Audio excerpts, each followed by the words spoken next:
Une journée pour favoriser le bien vivre ensemble, rompre l'isolement. C'est aujourd'hui que la France célèbre la Journée mondiale des sourds. Les associations du département étaient réunies au centre Émile Souta à Pointe-à-Pitre afin de sensibiliser le public à leur handicap. Eddie Golabcan, Bruno Pensio-Villon. On recense entre 400 et 500 sourds en Guadeloupe, même pas 1% de la population totale de l'île. Pourtant, depuis quelques années, plusieurs associations essaient de les sortir de leur monde de confinement. C'est le cas par exemple de Karakera Association Femmes Sourdes Solidaires, qui, comme son nom l'évoque, vient en aide aux femmes sourdes. Très souvent, les femmes sont victimes, sont confrontées à l'inaccessibilité, du fait de l'inaccessibilité. Enfin, voilà.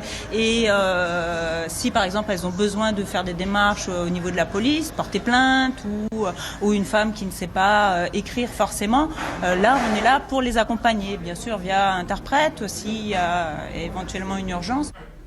Le mouvement citoyen sourd créé en novembre 2018 se veut être une association pour faire la fête, mais avant tout pour défendre les droits des personnes malentendantes.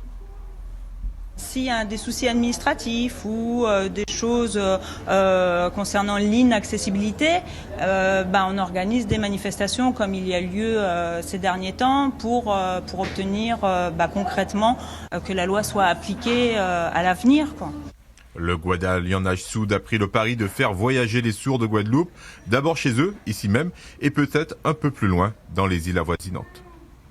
Il y a beaucoup de sourds qui ont envie qui me posent, qui me proposent ce projet de sortie éventuelle. Après, maintenant, ça dépend de la motivation de chacun, hein, bien sûr. Si on me demande, on me propose des projets, moi je mets tout en place pour les réaliser.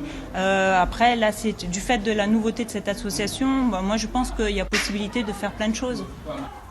L'association culturelle et sportive des sourds de Guadeloupe est l'une des plus anciennes, créée en 2006. Elle propose plusieurs activités sportives. Son équipe de foot a même participé pendant plusieurs années au championnat UFOLEB de la discipline. Pour autant, le travail d'intégration est encore long. Il y a du mieux, bien sûr, il y a du mieux, hein, il y a une progression, mais ça avance doucement. Les choses évoluent doucement quant à la réflexion, comment attirer les personnes et les sensibiliser aussi bien sourds et entendants. Il y a un échange qui doit être chaleureux et à mettre en place.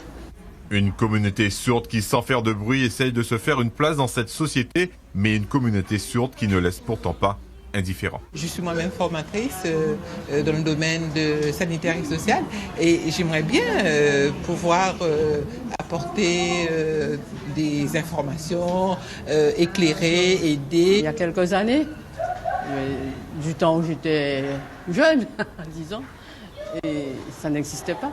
Et que les gens restaient dans leur coin et ils n'arrivaient pas à se faire comprendre, ils étaient là.